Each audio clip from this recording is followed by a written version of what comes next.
gente vai partir agora para a seção da aerodinâmica da fuselagem, onde a gente vai entender como que funciona a aerodinâmica da fuselagem e qual a influência dessa fuselagem nos demais corpos da aeronave.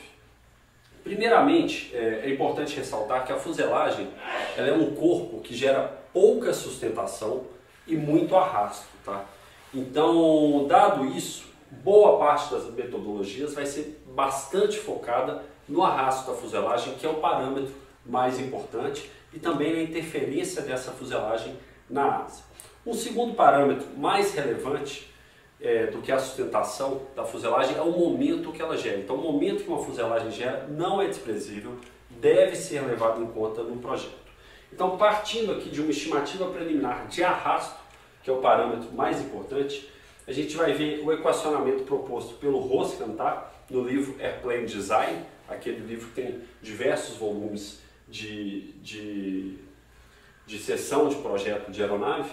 E o projeto da fuselagem ele vai ser definido com o arrasto da fuselagem vai ser definido pelo CD0 FUS, que é o arrasto da fuselagem para zero sustentação, mais um arrasto da fuselagem que vai ser dependente da sustentação. Essa parte aqui normalmente vai ser uma parte pequena do arrasto, a parte grande, a parte que não depende da sustentação mesmo, tá? Então, a parte que não depende da sustentação, que é a parte mais complexa, ela vai ser dada por esta equação. Então, nesta equação do Roscan, tá, que ele fez baseado em dados de diversas aeronaves, a gente vai ter o RWF, sendo o W de wing, o F de fuselagem, que é o fator de interferência entre a asa e a fuselagem. Tá? Esse fator vai multiplicar o CF da fuselagem, que é o coeficiente de fricção da superfície da fuselagem.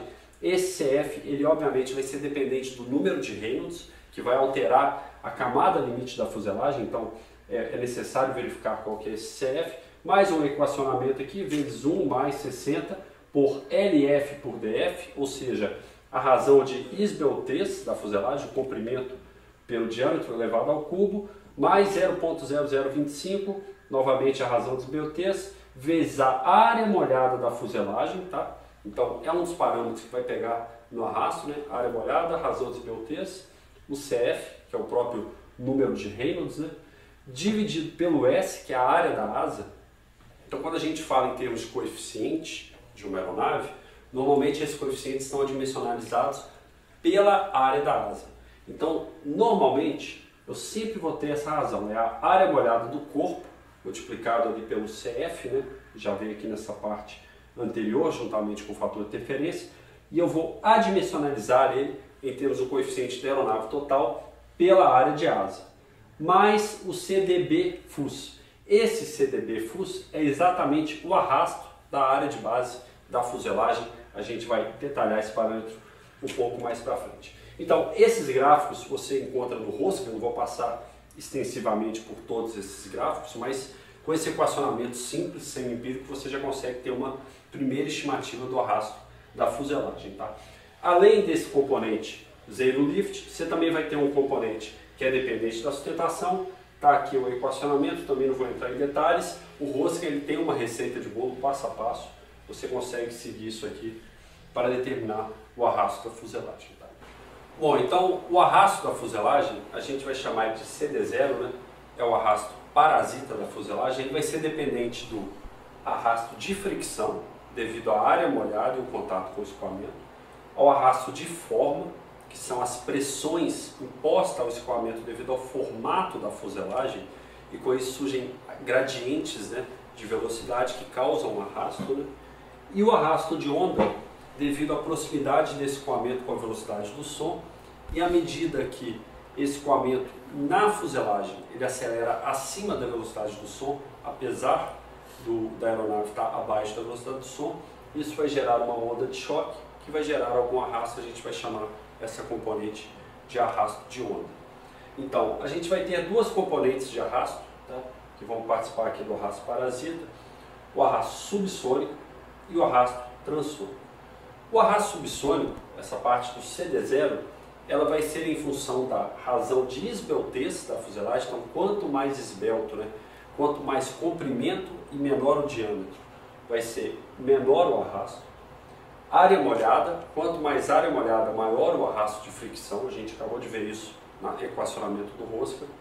Área de base, aquela parte lá onde normalmente é posicionada a APU das aeronaves convencionais, comerciais, né? Ela gera uma baixa pressão e aquilo ali vai gerar um arrasto. O nariz, o formato do nariz, o formato do para-brisa, como que isso impacta o arrasto da fuselagem, e o ângulo do cone de cauda, que a gente já viu que serve para livrar, para permitir com que a aeronave gire durante a decolagem. Bom, esses vão ser os parâmetros do CD0. A gente vai ter a questão do arrasto de interferência entre a asa e a fuselagem, da mesma maneira que a gente já discutiu o arrasto de interferência presente lá nas empenagens. E na parte transônica, a gente vai ter a influência da razão dos BOTs, novamente o comprimento pelo diâmetro, e também, usualmente, uma presença de um choque no topo do nariz, tá? Que a gente chama de topo do cockpit. E esse choque, além de gerar arrasto, devido ao escoamento supersônico naquela região bem localizada, ele gera um ruído muito grande na cabine, o que afeta muito o conforto dos pilotos, tá? Então, além disso, na parte transônica, especialmente para aeronaves supersônicas, a regra de áreas ela vai ser muito importante, que foi uma metodologia de projeto proposta por Richard Whitcomb, a gente vai tratar dela, que minimiza a interferência entre a asa e a fuselagem. Bom, então, em termos de arrasto de fricção,